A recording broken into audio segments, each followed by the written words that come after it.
Canada, Mexico and USA have been selected by the FIFA Congress to host the 2026 FIFA World Cup. In the summer of 2026, the largest sporting event in human history will descend upon North America. Certainly one of the biggest and maybe the biggest sporting event in the world. For the first time, the FIFA World Cup will be hosted by 3 nations simultaneously. To feature 48 teams, 104 matches, and incredibly long travel distances.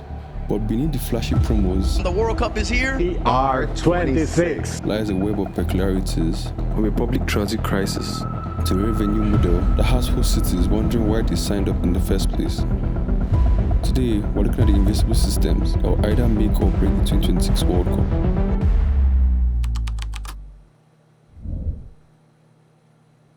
To understand the 2026 World Cup, you first have to understand the sheer scale of the map.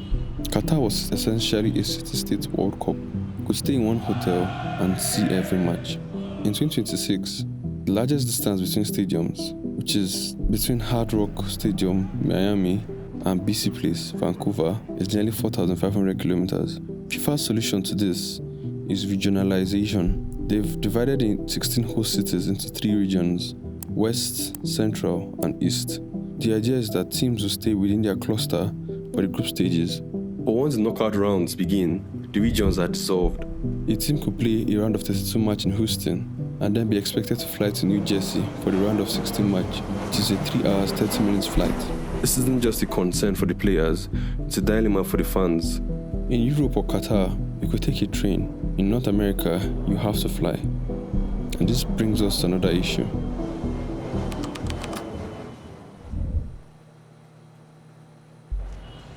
Most of the US stadiums selected for the 2026 World Cup were built for the NFL, and NFL stadiums are designed for one thing: tailgating.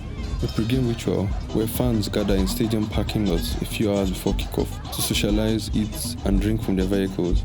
Hence, NFL stadiums require large amounts of space for surface parking lots, and because city centers are usually more expensive, they are often located in suburban areas, surrounded by long stretches of asphalt, and disconnected from any meaningful public transit. Take Arlington, Texas, home to the Dallas Cowboys and a major World Cup venue.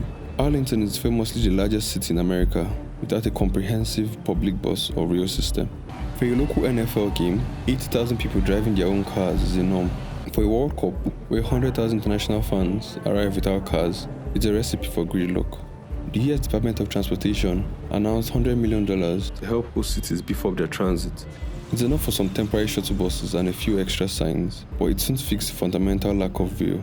Fans will be reliant on Uber, Lyft, and event shuttles that will be competing for space on some of the most congested highways in the world. And with this potential for cramped spaces, another issue becomes obvious.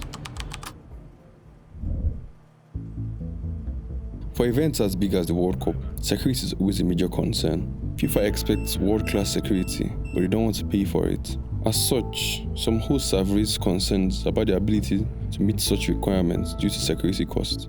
To relieve some of these costs, the US federal government announced support of $875 million to host cities, with Canada supporting its own host cities with $145 million Canadian dollars.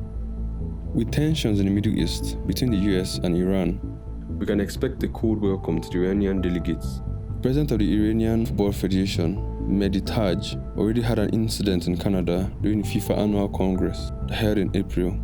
He was denied entry into the country due to ties with the Islamic Revolutionary Guard Corps, a military division in Iran, which is declared as a terrorist organization in Canada and US. Iran also made appeals to play their matches in Mexico, which was ultimately denied. FIFA President Gianni Infantino maintains that the Iranian national team are welcome at the 2026 FIFA World Cup. Is the Iranian team coming? The Iranian team is coming for sure, yes. We can only wait and see how Iran fares on opposition territory.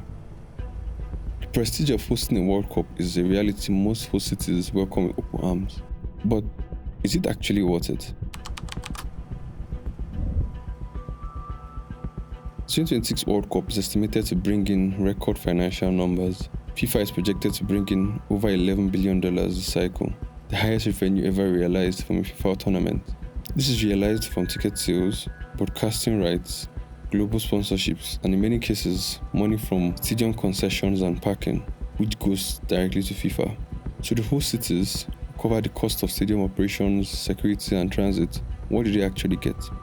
Well, they get economic impact. 6 million coming to the matches, 30 billion economic impact, 185,000 jobs. The theory is that millions of fans will spend money on hotels, restaurants, and bars, creating a multiplier effect that enriches the local economy. However, if the previous editions of the World Cup are anything to go by, this is not always the case. With the exception of the 2006 World Cup hosted in Germany, the last 5 World Cups have had negative or ambiguous returns, with the prospect of global visibility and future foreign investments in the hosts the only significant positive. And this, of course, is not guaranteed. In some cases, there's also the cost of maintaining new stadiums that aren't actually or actively in use. For the 2026 World Cup, host cities are expected to spend between $200 to $400 million each to prepare. For some like Toronto or New York, returns may be substantial. For others, the prestige of hosting might come with a decade-long debt hangover.